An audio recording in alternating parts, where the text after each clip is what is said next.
السلام علیکم ورحمۃ اللہ وبرکاتہ۔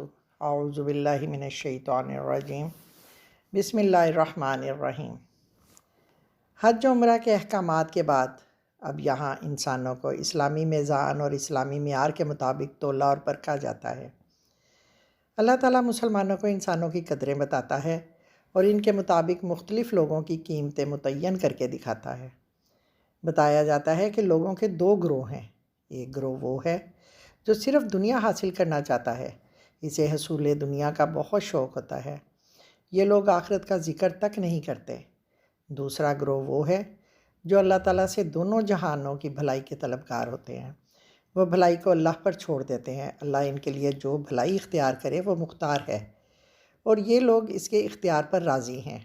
اس قسم کے لوگوں کو اللہ ضمانت دیتا ہے کہ ان کا حصہ انہیں ضرور ملے گا، اس میں دیر نہیں ہوگی، کیونکہ اللہ تعالیٰ بڑی جلدی حساب چکاتے ہیں۔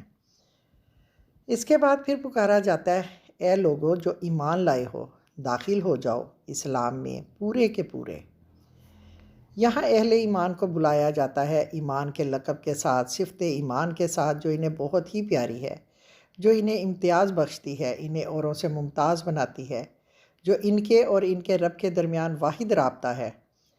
اہل ایمان کو پکار کر دعوت دی جاتی ہے کہ پورے کے پورے اسلام میں آ جاؤ۔ یہ نہ ہو کہ زندگی کا ایک خانہ اسلام میں داخل ہو اور ایک خانہ اسلام سے باہر ہو۔ پھر ہماری زندگی کا ہر دائرہ، جیسے کہ ہمارا گھر، ہمارے تعلیمی ادارے، ہمارا عدالتی نظام، ہمارا معاشرہ، ہمارے بازار، ہمارے پارلیمنٹ، کوئی چیز ایسی نہیں ہوگی جو اسلام کے دائرے سے باہر ہو۔ اور جب تک وہ باہر ہوگی، اس کا مطلب ہے کہ ابھی ہم پورے کے پورے اسلام میں داخل نہیں ہوئے۔ اس دنیا میں انسان کی ساری آزمائش صرف اس بات کی ہے کہ وہ حقیقت کو دیکھے بغیر مانتا ہے یا نہیں۔ اسی بنا پر یہاں فرمایا جا رہا ہے کہ اس وقت کا انتظار نہ کرو جب فرشتے خود تمہارے سامنے آ جائیں گے، پھر تو مہلت ختم ہو جائے گی اور پھر فیصلہ ہی کر دیا جائے گا۔ اللہ تعالیٰ نے سب سے پہلے جس انسان کو پیدا کیا تھا، اس کو یہ بھی بتا دیا تھا کہ حقیقت کیا ہے اور تیرے لیے صحیح راستہ کون سا ہے۔ اس کے بعد ایک مدت تک نسل آدم راہ راست پر رہی اور ایک امت بنی رہی۔ پھر لوگوں نے نئے نئے راستے نکالے اور مختلف طریقے ایجاد کر لیے۔ اس وجہ سے نہیں کہ انہیں حقیقت نہیں بتائی گئی تھی، بلکہ اس وجہ سے کہ حق کو جاننے کے باوجود بعض لوگ اپنے جائز حق سے بڑھ کر امتیازات، فوائد اور منافع حاصل کرنا چاہتے تھے اور آپس میں ایک دوسرے پر ظلم، سرکشی اور زیادتی کرنے کے خواہش مند تھے۔ اس خرابی کو دور کرنے کے لیے اللہ تعالیٰ نے انبیاء اکرام کو مبعوث کرنا شروع کیا۔ یہ انبیاء اس لیے نہیں بھیجے گئے تھے کہ ہر ایک اپنے نام سے ایک نئے مذہب کی بنا ڈالے اور اپنی ایک نئی امت بنا لے، بلکہ ان کے بھیجنے کی وجہ یہ تھی کہ لوگوں کے سامنے اس کھوئی ہوئی راہ حق کو واضح کر کے پھر ایک امت بنا دی جائے۔ یہ ایک حقیقت ہے اور اس کی بہت بڑی اہمیت ہے۔ اصول دین میں لوگوں نے کئی نئی چیزیں داخل کر دی ہیں، اور صرف اس صورت میں ہم ان چیزوں کو دین سے علیحدہ کر سکتے ہیں کہ اللہ کی کتاب کو مانیں۔ جب یہ کتاب آئی تو ہر طرف سے خواہشات میں گھرے ہوئے تھے لوگوں نے حق کی طرف لوٹنا چھوڑ دیا تھا۔ اہل ایمان کو اس لیے ہدایت نصیب ہوئی کہ ان کے دل صاف تھے، ان کے دلوں میں حق تک پہنچنے کی امنگ تھی۔ اللہ اپنے بندوں میں سے جسے چاہتا ہے اس راہ مستقیم کے لیے چن لیتا ہے، اسے راہ راست، سیدھا راستہ دکھا دیتا ہے اور انہیں جنت میں داخل کرنے کے لیے تیار کیا جاتا ہے تاکہ وہ اس میں داخل ہوں اور وہ اس کے مستحق ہوں۔ اب یہاں پہلی اسلامی جماعت سے اللہ تعالیٰ خطاب کرتے ہیں اور فرماتے ہیں، اور یہ سوال اٹھایا جاتا ہے کہ تم سمجھتے ہو کہ جنت میں ایسے ہی داخل ہو جاؤ گے؟ اللہ کی جنتیں حاصل کرنا اتنا آسان نہیں ہے۔ اس کے لیے بہت ساری آزمائشیں بھی آئیں گی جس پر تم پورا اترو گے، بہت سارے مراحل بھی آئیں گے، بہت کچھ مانگا بھی جائے گا، بہت کچھ اللہ کے لیے لگانا بھی ہوگا۔ انبیاء جب دنیا میں آئے، انہیں اور ان کے ایمان لانے والوں کو خدا سے باغی اور سرکش بندوں سے سخت مقابلہ کرنا پڑا، اور انہوں نے اپنی جانیں داؤ پر لگا کر دین حق کو قائم کرنے کی جد و جہد کی۔ اس دین کا راستہ کبھی پھولوں کی سیج نہیں رہا۔ اصحاب کو، حضرت بلال حبشی کو، حضرت سمیہ کو جس طرح سزائیں دی جاتی تھیں، وہ لوگ اتنی اذیتیں اٹھا کر بھی ثابت قدم رہتے تھے، لیکن جب اذیتیں ناقابل برداشت ہو گئیں تو وہ پکار اٹھے۔ یہ خوفناک تجربہ ہے، رسولوں کا چیخ اٹھنا، رسولوں کے ساتھ مومنین کا پکار اٹھنا، سب کا بیک آواز پکار اٹھنا کہ کب آئے گی اللہ کی مدد۔ اس سوال ہی سے ان کی تکلیفوں اور اذیتوں کا اندازہ کیا جا سکتا ہے، جنہوں نے ان خدا رسیدہ لوگوں کو جھنجھوڑ کر رکھ دیا تھا۔ ہاں، اللہ کی مدد ان کے لیے ہوتی ہے جو اس کے مستحق ہوتے ہیں، جو تنگی اور مصیبت میں آخر وقت تک ثابت قدم رہتے ہیں، اور جنہیں یہ یقین ہوتا ہے کہ صرف اللہ ہی ہے جو امداد و نصرت دے سکتا ہے۔ یہ ہے وہ حالت جس کی بنا پر مومنین جنت میں داخلے کے مستحق ہو جاتے ہیں، اور پھر وہ جنت میں داخل ہوتے ہیں۔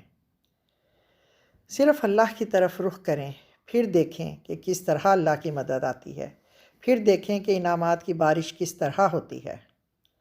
اس طرح ایک سچے مسلمان کی نشانی یہ ہے کہ وہ اپنی زندگی کے ہر چھوٹے بڑے معاملے میں اسلام کا حکم معلوم کرنے کی کوشش کرے، اور اس وقت تک کوئی عملی قدم نہ اٹھائے جب تک کہ یہ معلوم نہ کر لے کہ اس کے بارے میں اسلام کا کیا حکم ہے۔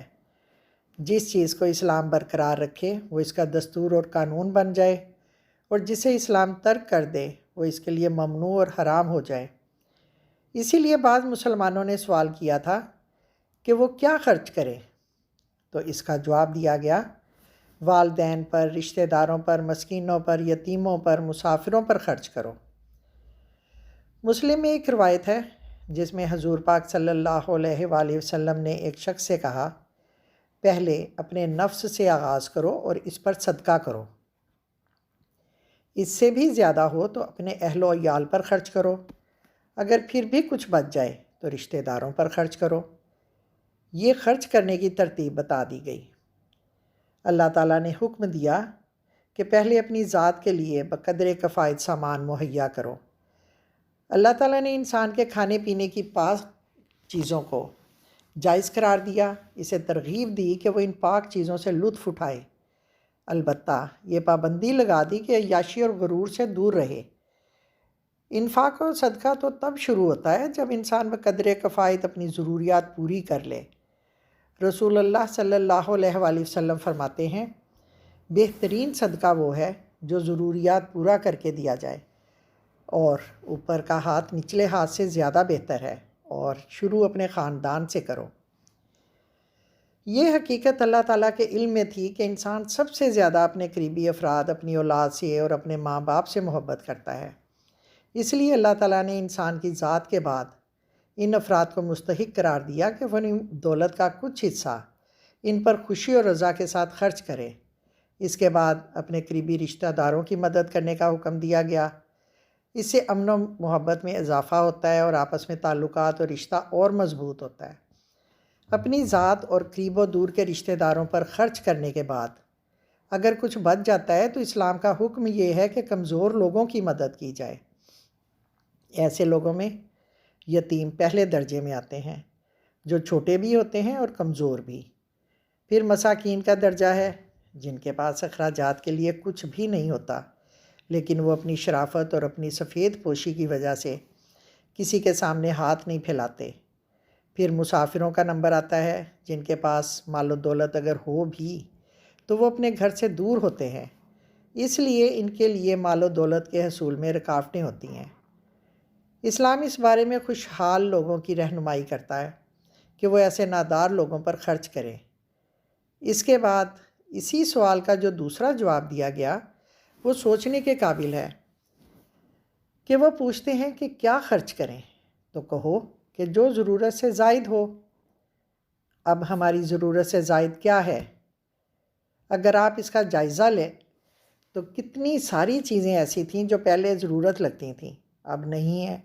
کتنے سارے اخراجات ایسے تھے جو پہلے ہوا کرتے تھے، اب نہیں ہو رہے، جس میں ہماری خریداری ہے، ہمارے آرڈر کرنا ہے، جس میں ہماری زندگی کے بہت سارے ایسے نظام اور ایسی ضروریات ہیں جن کو ہم ضروریات سمجھتے تھے، لیکن جب ہم نے ان کو لیمٹ کرنا شروع کیا تو آج زندگی کی بہت ساری چیزیں ایسی ہیں جو ہمیں پتہ چل رہا ہے کہ وہ واقعتاً ہماری ضروریات ہی نہیں تھیں، اور بہت ساری ایسی جگہیں تھیں جہاں ہم خرچہ کرتے تھے وہ تو ہماری ضرورت ہی نہیں تھی۔ اللہ تعالیٰ نے یہ سوال اور یہ جملہ ہمارے سامنے رکھ دیا کہ جو تمہاری ضرورت سے زائد ہو وہ اللہ کے لیے خرچ کرو۔ اس کا جواب ہم اپنے آپ سے لیں۔ حضور پاک صلی اللہ علیہ وآلہ وسلم فرماتے ہیں، بے شک دولت میں زکوٰۃ کے سوا بھی حق ہے، یعنی ایسا حق جو خوشحال اور صاحب ثروت اللہ کی رضا کے لیے خود مناسب جگہ خرچ کرتا ہے، اور یہ خرچ کی اعلیٰ صورت ہے۔ یہ اس لیے کہا گیا ہے کہ لوگ نہ تو اپنی دولت عیش و عشرت اور عیاشی کے کاموں میں استعمال کریں، اور نہ ہی ذخیرہ کریں، اور نہ ہی دولت جوڑ جوڑ کر رکھیں، اور نہ ہی وہ اس دولت پر سانپ بن کر بیٹھیں، بلکہ جو امداد کے مستحق ہیں ان افراد پر خرچ کریں، ان کی مدد کریں، ان کے لیے آسانیاں فراہم کریں، تو ان کے لیے اس سے بہتر کوئی چیز نہیں۔ یا اللہ ہمیں ہماری زندگیوں میں آسانیاں عطا کریں، ہمیں آسانیاں بانٹنے والا بنا دے۔ آمین یا رب العالمین۔ فی امان اللہ۔